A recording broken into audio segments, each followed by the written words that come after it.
sir বলে আছো first স্টেপখিনি মই তোমালোক বুজাই কৈ আছোঁ টেলি বুলি লিখি দিবা টেলি লিখি দিলোঁ ওপৰত টেলি ERP9 বুলি আহিব এণ্টাৰ কৰি দিবা টেলি খোলা যাব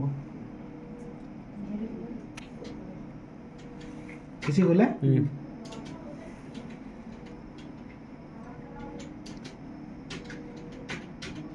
বেছি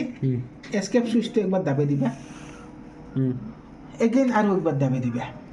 তো এনেকৈ কোম্পানী ক্ৰিয়েশ্যনৰ জেগাটো আহি যাব তো কোম্পানী ক্ৰিয়েটত যাই আমি ক্ৰিয়েট কোম্পানীত এণ্টাৰ কৰি দিম দি আমি ইয়াতে এটা মাৰ্ট এটা বনাম কালি নেক্সটখিনি কৰিম আমি আজি আমি মাৰ্টখিনি বনাই একাউণ্ট ইনফ'খিনি সোমাই থ'ম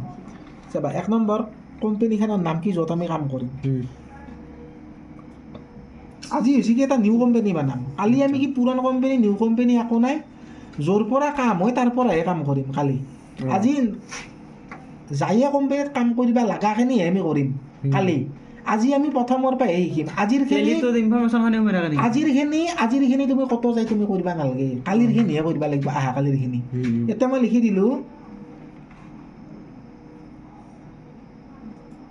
KNB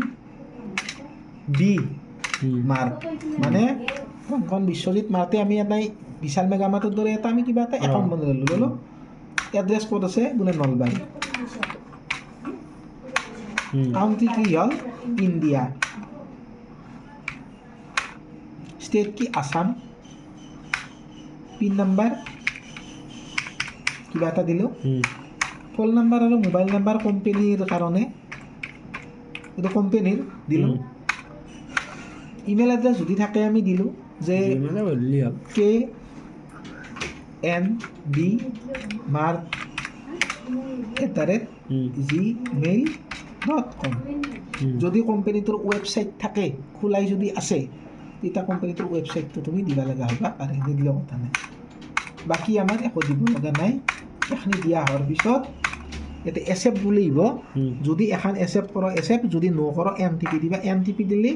কেঞ্চেল হৈ যাব মানে ইনকে থাকি যাব আৰু অ'কে নহয় মই অ'কে কৰিম কিন্তু এচেপ্ট তো এচেপ্ট কৰাৰ লগে লগে চাৰ্টখন বদলি যায় গেট অফ টেলি বুলি এখন চাৰ্ট আহিব এতিয়া আমি ফাৰ্ষ্ট টাইম আমি কোম্পানীটো বনোৱাৰ পিছত ফাৰ্ষ্ট টাইম আমি এটা বস্তুৱে বনাম সেইটো বস্তু হৈছে কি একাউণ্ট ইনফ'ত সোমাম একাউণ্ট ইনফ'ত আমি লেজাৰত যাম লেজাৰত যাই আমি ক্ৰিয়েট কৰিম লেজাৰখন তিনিটা বস্তুৰ দ্বাৰা কোম্পানী এটাত কিনা বেচা হয় এটা গ্ৰাহক এটা হ'লচেলাৰ আৰু এটা কোম্পানী নিজে মানে কোম্পানীয়ে হ'লচেলাৰৰ পৰা কিনি আনিব আৰু গ্ৰাহকক বিক্ৰী কৰিব এই তিনিজন ব্যক্তিক ইয়াতে আমি নামাকৰণ কৰিব লাগিব যেনে মই গ্ৰাহকৰ হ'লচেলাৰৰ নামাকৰণ কৰিলোঁ ABC আৰু এইটো মই লিখিলোঁ পাৰ্চেছ একাউণ্ট মানে হ'লচেলাৰৰ পৰা কিনিব যিহেতু তেওঁলোকক পাৰ্চেছত ৰাখিলোঁ পাৰ্চেছ মানে কিনা এগেইন আমি গ্ৰাহকৰ হিচাপত লিখিলোঁ XYZ গ্ৰাহকখিনিক আমি চেলত ৰাখিম চেলছ একাউণ্ট মানে কোম্পানীয়ে হ'লচেলাৰৰ পৰা কিনিব কিনি ষ্টক ৰাখিব ৰাখি গ্ৰাহকক বিক্ৰী কৰিব এতিয়া ষ্টক যি ৰাখিব তাৰ নিজৰ তাতে ষ্টক ৰাখিব তো তাৰ নিজৰ নাম ভৰাব লাগিব KNB তোমালোকে বেলেগ নামো দিব পাৰা সেইটো নিজা কথা ABCৰ জেগাত তুমি বেলেগ নামো নামাকৰণ কৰিব পাৰা তুমি হ'লচেলাৰৰ মানুহৰ নাম দিবাও পাৰা কিন্তু এখন হ'লচেলাৰৰ পৰাতো নিকিনে মানুহে বহুত কেইখনৰ পৰা কিনিব সেইকাৰণে সিমান নাম লেখাতো জাগা নাই নহ'লে আমি এনে ABC বুলি লিখি থৈছোঁ মানে গ্ৰাহকসমূহ আৰু হ'লচেলাৰসমূহ আৰু ইয়াতে আমি দিম ষ্টক ইন হেণ্ড ষ্টক বুলি লিখি দিছোঁ এণ্টাৰ কৰি দিছোঁ যদি স্যার তাতে নাচকে আমি নাম এটা পাওঁ তেতিয়া হ'ব কোনো কথা নাই হেল্ল' এতিয়া আমি আজি এখনৰ পৰা ওলাই যাম গেলোঁ